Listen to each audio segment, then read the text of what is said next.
team. My name is Hannah Parrish, and today we'll be discussing the EDLP model in overcoming failure. Let's get started.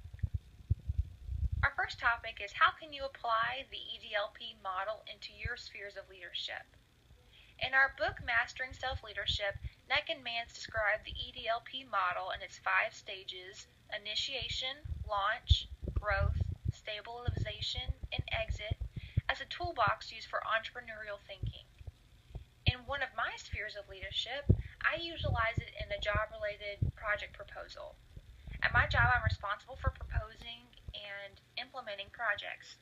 The entrepreneurial dynamic leadership process model utilizes steps and leadership approaches that better enable me to express my project's vision to my boss and coworkers.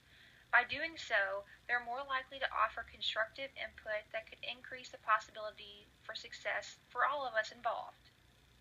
Another sphere of leadership in my life is school and work team presentations.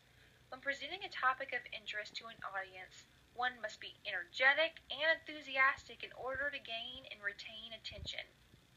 Once you have their focus, Neck and Mance say that it's crucial to inspire them to see your vision. Then, they are more likely in turn to lead with a fervor to carry out that set proposal. In an interesting article I read called Focusing Your People, O'Connor and Fiol state that entrepreneurial focus derives its power from the commitment of your people.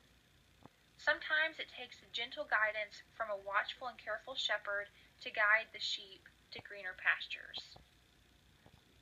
Our next subject is discussing the topic of failure with regards to being your best when failure hits. One of the passages in our Rebooting Leadership text that stood out most to me was, failure arrives with a specific event. It hurts in your gut and changes your world. Period. No one likes to fail, but it's going to be a likely occurrence for all of us at some point in our lives. Bill Catlett states in his interview with Dr. Tuberville that failure is going to happen. We need to adjust and move on. He says we need not fear failure, but should focus more on how we can learn from it. Which leads to the benefits of failure. Some of those benefits can include strengthening your resilience muscles. Often that means getting back up on the horse after you've fallen. Another benefit is a growth of empathy for others. A leader can relate better to his or her employees who have gone through circumstances similar to themselves. So it's not about necessarily falling off the horse that's the problem. It's the biggest deal is getting back up on the horse and keep on going. Another topic of being your best when failure hits is that failure and success are inevitably linked. Many success stories come from the result of failure. Thomas Edison said that many of life's failures are people who did not realize how close they were to success when they gave up. In the piece Learning from Failure, the writers quoted the American economist Armen Alkian and his view on the relationship between success and failure.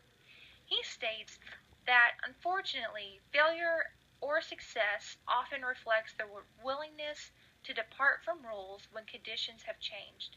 But what counts then is not only imitative behavior, but the willingness to abandon it at the right time and circumstance.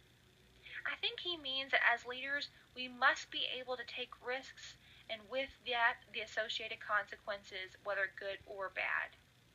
One might say, it's one of those necessary steps for us to earn our stripes. Thank you so much for your time today. I look forward to receiving your feedback from our discussion.